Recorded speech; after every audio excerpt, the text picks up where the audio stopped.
Dear students, today your topic is A Girl with a Basket. Inter का जो pros का आपका जो पहला चैप्टर है वो है a girl with A basket. A girl with A basket, इसके जो ऑथर हैं इसको विलियम सी डगलस ने लिखा है।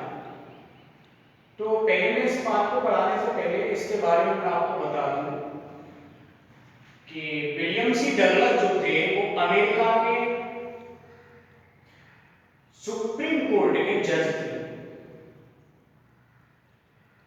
अमेरिका के सुप्रीम कोर्ट के जज थे सन 1950 में। जब हमारा देश स्वतंत्र हो गया उसके बाद जब सन 1950 में उनके मन में भारत भ्रमण की इच्छा जागृत हुई। उन्होंने भारत में आकर के भारत के बारे में जानकारी करना, भारत में घूमने की उन्होंने यात्रा का अपना मन बना लिया कि मैं भारत में जाकर भारत के लोगों को देखूं, भारत की संस्कृति को देखूं। तो सन 1950 में ये भारत आए।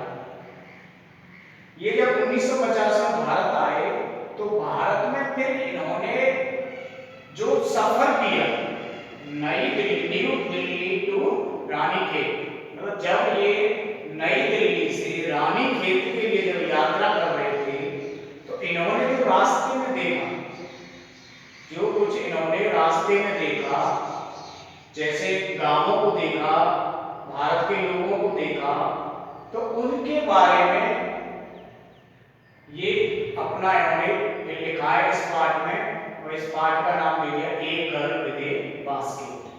तो ये तो मैंने आपको विलियम सी डगलस जो ऑथर हैं आपके इस पाठ के, उनके बारे में बताया। अब मैं आपको इस पाठ के बारे में बताने जा रहा हूँ। A girl with A basket जो पाठ है उसमें क्या है, पहले मैं आपको हिंदी में बता रहा हूँ, फिर उसके बाद मैं आपको पढ़ाऊंगा इसको, इसका ट्रांसलेट हिंदी में भी करूंगा, इंग्लिश टू हिंदी। तो देखिए, ये जो विलियम सी डगलस थे ये जब दिल्ली से रानीखेत के लिए जब सफर कर रहे थे, यात्रा कर रहे थे, तो दिल्ली से ये हिमालय तक जैसे आए, ये बरेली तक तो ट्रेन से, बरेली तक ट्रेन से इन्होंने अपनी यात्रा की, और उसके बाद रानीखेत तक ये कार द्वारा गए। तो ये जिस ट्रेन में सफर कर रहे थे वो ट्रेन एक धीमी गति से चलने वाली ट्रेन थी और हर स्टेशन पर रुकने वाली ट्रेन थी, या ये कह के चलिए कि वो पैसेंजर ट्रेन थी। तो जैसे ही वो हर स्टेशन पर ट्रेन रुकती थी तो विलियम सी डगलस क्या करते थे, अपना दरवाजा खोलते थे और प्लेटफार्म पर घूमते थे। प्लेटफार्म पर घूम कर वो ये लोगों के बारे में, भारत के बारे में पूरी जानकारी एकत्रित करना चाह रहे थे। तो प्लेटफार्म पर जब घूमते थे तो प्लेटफार्म क्या था, प्लेटफार्म खचाखच भरे हुए थे, भीड़ से भरे हुए थे। उसमें हिंदू भी थे, मुसलमान भी थे, कुली थे, पुजारी भी थे और हॉकर भी थे, फेरी वाले जो सामान बेचते हैं वो सब भरा हुआ थे प्लेटफार्म। और प्लेटफार्म उनकी जो ड्रेस थी वो क्या थी, भीगे उन्होंने वस्त्र पहन रखे थे और नंगे पैर थे। तो नंगे पैर थे तो क्या होता है, ये जो एक स्टेशन, जब ये कम से कम 3 लोगों को पूछा इन्होंने, तब इनको एक आदमी ऐसा मिला जो अंग्रेजी बोलना जानता था। क्योंकि अमेरिका के थे इसलिए इनकी जो बोली थी, भाषा थी वो इंग्लिश थी। तो जब इनको एक जब व्यक्ति मिला ऐसा जो अंग्रेजी बोल सकता है तो उससे उन्होंने जो उस दिन की जो न्यूज की जो खबर होती थी उसके बारे में बातचीत की। अब क्या होता है कि फिर जैसे ट्रेन रुक रही थी तो एक स्टेशन पर क्या होता है, एक स्टेशन पर जैसे ही ट्रेन रुकी, ये अपना जब इन्होंने गेट को ओपन किया, प्लेटफार्म पर उतरे, प्लेटफार्म पर घूमने लगे, तो इनको एक बच्चों के झुंड ने घेर लिया। क्या थे, वो अपनी हाथों की बनी हुई टोकरियां, बाल्टियां बेच रहे थे। और वो टोकरी किसकी बनी हुई थी? सरकंडों की जो मूंछ होती है, मूंछ के जो सरकंडे होते हैं उनकी टोकरियां बनी हुई थी। अब क्या होता है कि उन्होंने जो कुछ पंखे लेने थे, कुछ बाल्टी लेनी थी, जो टोकरी लेनी थी, वो खरीद ली। लेकिन उनमें क्या था, एक लड़की, बहुत सुंदर लड़की थी और 9 वर्ष की लड़की थी, उसके हाथ में एक टोकरी थी, वो भी उस टोकरी को बेचना चाह रही थी। अब उस लड़की की टोकरी को खरीदने के लिए अब उनके पास जगह नहीं थी, क्योंकि उनके दोनों हाथ भरे हुए थे। अब लेकिन वो लड़की इतनी मेहनती थी, इतनी परिश्रमी थी कि वो हर किसी व्यक्ति के, जब वो गिड़गिड़ा रही थी तो उनके मन में भी उसके प्रति के भाई मैं भी इसकी टोकरी खरीद लूं, ऐसा विचार आया। लेकिन जगह नहीं थी, तो उन्होंने क्या किया, उन्होंने किया कि अपनी जेब से कुछ खुले पैसे निकाले और उस लड़की की टोकरी में एज ए गिफ्ट रख दिए। लेकिन उस लड़की ने अपने बड़े प्राइड के साथ, बड़े गौरव घमंड के साथ, बड़े गौरव के साथ उसने वो उनके जो विलियम सी डगलस थे उनके पैसे वापस कर दिए। पैसे वापस कर दिए तो उनका बड़ा दुख हुआ, क्योंकि उस लड़की की आंखों में आंसू थे, क्योंकि उसकी टोकरी बिकी नहीं थी। और आज अगर उसकी टोकरी नहीं बिकेगी तो उसे पता था कि हम भूखे रहेंगे। अब उन्होंने उसके पैसे, जो विलियम सी डगलस है, उनके पैसे वापस कर दिए। तो उस लड़की से विलियम सी डगलस इतने प्रभावित हुए कि भारत के लोग तो ऐसे हैं कि ये बिना काम के किसी का पैसा भी नहीं लेते, अपनी मेहनत का कमाते हैं। तो उससे पहले मैं आपको ये बता दूं कि ये जो बच्चे थे, जो इनको इसमें आपके पाठ में शरणार्थी बच्चे कहा गया है, तो ये वो बच्चे थे जो पाकिस्तान से हमारे भारतीय आए थे। पाकिस्तान से जो भारतीयों को भगा दिया गया था, या जो ये मान के चलिए जो धार्मिक उन्माद हुआ था, धर्म के आधार पर जो लड़ाई हुई थी, तो लगभग 90 लाख लोग पाकिस्तान को छोड़ करके इंडिया में आए थे। उनका जो कपड़े थे, घर मकान था, जो संपत्ति थी, वही पाकिस्तान में रह गई। अब वो इंडिया में बसने के लिए आए थे, तो उनके पास कोई रोजगार नहीं था, रहने के लिए कोई घर मकान नहीं था, कपड़े भी नहीं थे, खाने के लिए उनके पास पर्याप्त नहीं था। तो ये जो बच्चे थे ये उन शरणार्थी लोगों के बच्चे थे, इसलिए इनको शरणार्थी, रिफ्यूजी चिल्ड्रेन कहा गया है। तो अब इस को देखकर विलियम सी डगलस इतने प्रभावित हुए भारत के लोगों से, ये बात है उन्होंने हमारे देश के जो प्रथम प्रधानमंत्री थे पंडित जवाहरलाल नेहरू, उनको ये बात बताई कि मैं इसलिए भारत के लोगों से इतना लव करता हूं। तो अब आपको मैंने जो इस पाठ के विलियम सी डगलस ऑथर हैं उनके बारे में बता दिया, और आपका जो पाठ है एक गर्ल विदे पास के, इसके बारे में बता दिया। अब आप सभी अपनी अपनी किताब निकाल लें और किताब को देखते जाएं। मैं अब आपको किताब पढ़ाऊंगा। तो देखिए आपका जो टॉपिक है एक गर्ल विद ए बास्केट, एक टोकरी वाली लड़की। तो इसमें क्या है कि I had left New Delhi for the Himalayas. I was going as far as Bareilly by train and then by car to Ranikhet, an old British Army hill station located on a 6,000 foot ridge opposite a 120 mile stretch of snow-capped Himalayas. The train was slow and it stopped at all the way stations. At every stop, I swung open the door of my compartment and walked the platform. तो I had left New Delhi for the Himalayas. इसमें लेखक कहते हैं कि मैं दिल्ली से हिमालय के लिए रवाना हो गया, दिल्ली से हिमालय के लिए चल दिया। I was going as far as Bareilly by train, मतलब मैं बरेली तक तो ट्रेन से गया, and then by car to Ranikhet, और उसके बाद बरेली के बाद रानीखेत तक मैं कार से गया। तो an old British army hill station located on a 6,000 foot ridge opposite a 120 mile stretch of snow capped Himalaya. और रानीखेत जो जगह है वो कहां पर है कि जो हिमालय पर्वत, जो बर्फ से ढका हुआ हिमालय पर्वत है, जो 120 मील में फैला हुआ है, उसके अपोजिट में, मतलब दूसरी साइड में एक 6,000 फुट की ऊंचाई पर पुराना ब्रिटिश की जो सेना थी उसकी एक छावनी थी, उसका एक वहां पर स्टेशन था, छावनी थी। तो द ट्रेन वाज स्लो, और जिस ट्रेन में मैं सफर कर रहा था वो स्लो थी, स्लो मतलब वो धीमी गति से चलने वाली ट्रेन थी। And it stopped at all the way stations, और वो रास्ते में जितने भी सारे स्टेशन पड़ते थे हर स्टेशन पर रुकने वाली ट्रेन थी।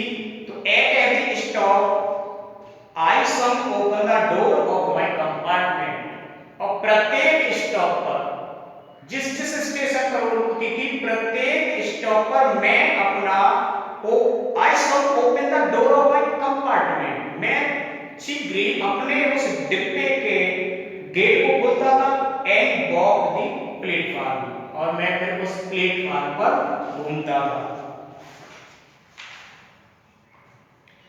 The platforms were packed with people, Sikh, Muslims, Hindus, soldiers, merchants, Brits, porters, beggars, hawkers. Almost everyone was barefoot and dressed in loose white garments. I would ask at least 3 people before I could find one who spoke English. We would talk world affairs and every major topic the news of the day produced. In this way, I was trying to get a feel of the pulse of the nation, checking opinion against official attitudes and reports. तो the platform पर packed with people, मतलब हर station पर गाड़ी रुकती थी, मैं भी अपना दरवाजा खोल के प्लेटफॉर्म पर घूमता था। तो the platforms were packed with people, तो प्लेटफॉर्म क्या था, लोगों से भरे हुए थे, भीड़ थी। अब लोगों से उस भीड़ में कौन कौन थे, सिख थे, मुस्लिम्स मुसलमान थे, हिंदू थे, सोल्जर्स सैनिक थे, फौजी थे, मर्चेंट्स व्यापारी थे, प्रीस्ट पुजारी थे, पोर्टर्स कुली थे, बेगर्स भिखारी थे, हॉकर्स जो फेरी वाले थे, जो सामान बेचते हैं। ऑलमोस्ट एवरीवन वाज बेयरफुट, और प्राय उन सभी जितने भी वहां थे, जैसे सिख थे, मुसलमान थे, हिंदू थे, फौजी थे, व्यापारी थे, पुजारी थे, कुली थे, भिखारी थे, फेरी वाले थे, वो सभी ऑलमोस्ट एवरीवन वाज बेयरफुट, प्राय प्रत्येक व्यक्ति कैसा था, नंगे पैर था। And dress in loose white garments, और प्रत्येक व्यक्ति की जो ड्रेस थी, जो पोशाक थी, उन्होंने जो ड्रेस पहन रखी थी वो कैसी थी, ढीली ढाली पहन रखी थी। I would ask at least 3 people before I could find one who spoke English. मैंने कम से कम 3 लोगों को पूछा। I would ask at least 3 people. मैंने कम से कम 3 लोगों को पूछा before I could find one who spoke English. तब मुझे एक व्यक्ति ऐसा मिला जो अंग्रेजी बोल सकता था। We would talk world affairs. फिर हमने, मतलब जो व्यक्ति मुझे अंग्रेजी बोलने वाला मिला, वो व्यक्ति और मैं, विलियम सी डगलस कहते हैं कि we would talk world affairs, फिर हमने संसार के जो मामले हैं उनके बारे में बातचीत की। And every major topic the news of the day produce, और उस दिन का जो अखबार का जो मेन जो टॉपिक थे, जो न्यूज थे, जो समाचार थे, मेजर टॉपिक, बड़े जो टॉपिक थे, उन पर बातचीत की। In this way, I was trying to get a feel of the pulse of the nation. इस प्रकार, in this way, इस प्रकार I was trying to get a feel of the pulse of the nation. इस प्रकार मैं एक राष्ट्र की भावना को जानने की कोशिश कर रहा था, एक राष्ट्र की नब्ज को अर्थात एक राष्ट्र की भावना को जानने की कोशिश कर रहा था, checking opinion against official attitude and reports.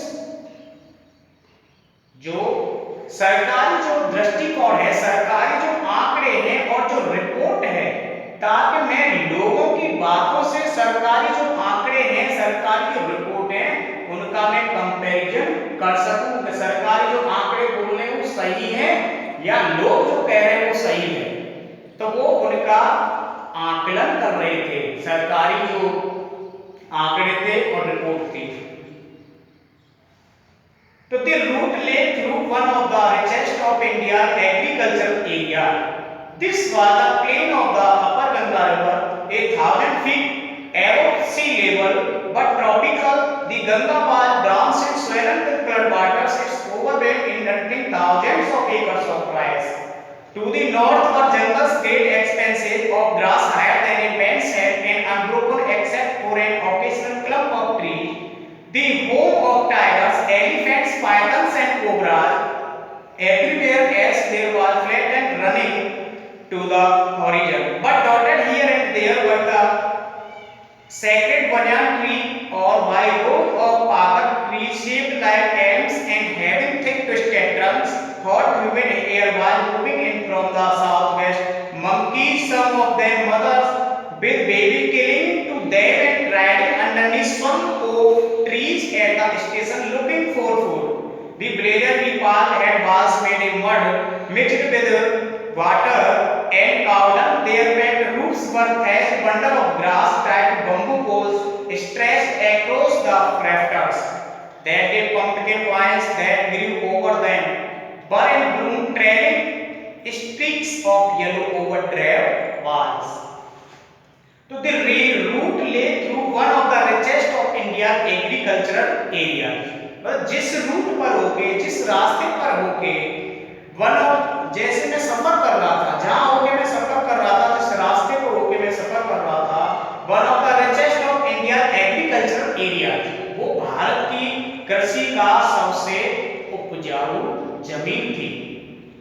This was the plain of the upper Ganga river, और वो समतल थी और गंगा नदी से ऊपर की जगह थी। 1,000 feet above sea level but tropical, मतलब समुद्र की 1,000 फीट एबव सी लेवल, मतलब समुद्र के लेवल से, स्तर से लगभग 1,000 फीट की ऊंचाई पर, बट ट्रॉपिकल, लेकिन वो ट्रॉपिकल थी, उष्णकटिबंधीय थी। उसमें ट्रॉपिकल का मतलब होता है कि लगातार बारिश होती रहना और उसके बाद गर्मी लगातार होना।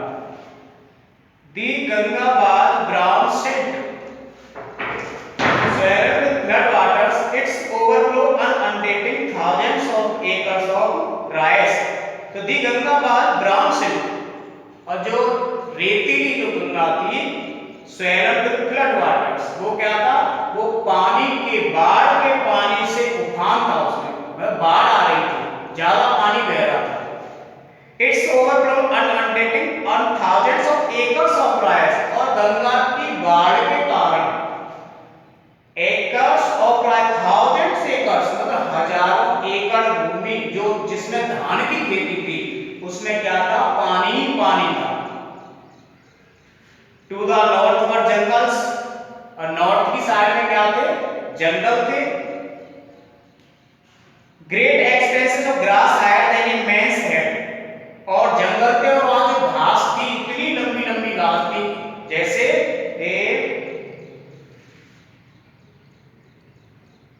हायर देन मैन्स हेड, मतलब एक आदमी के सिर से ऊंची घास थी उस जंगल में। And unbroken except for a occasional clump of trees, the home of tigers, और कहीं कहीं क्या था? वो घास में पेड़ों के चारों घास लगी हुई थी, पेड़ों के चारों क्लम्प मतलब अपने बीच में पेड़ों को उसने दबाए रखा था। और लंबाई कितनी थी? कहीं कहीं तो ऐसे एक आदमी के सिर से भी ऊंची लंबी घास थी उस जंगल में। और वो क्या था? जहां वो क्या जंगल था, वो किसका घर था? द होम ऑफ टाइगर्स, चीतों का घर था वो जंगल। एलिफेंट्स, हाथियों का, pythons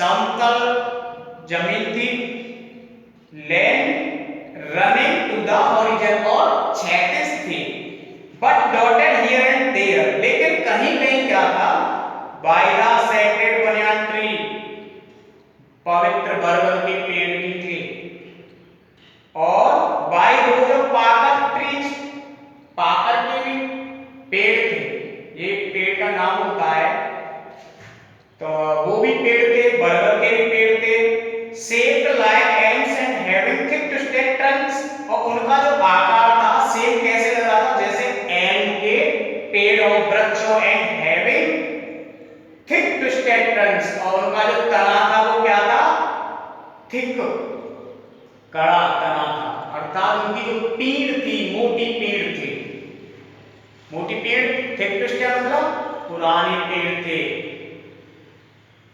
hot humid air was moving in from the south west, और साउथ वेस्ट की तरफ से ह्यूमिड एयर, हॉट गर्म और ह्यूमिड नमी, इसमें ह्यूमिड होता है नमीदार हवा बह रही थी, चल रही थी।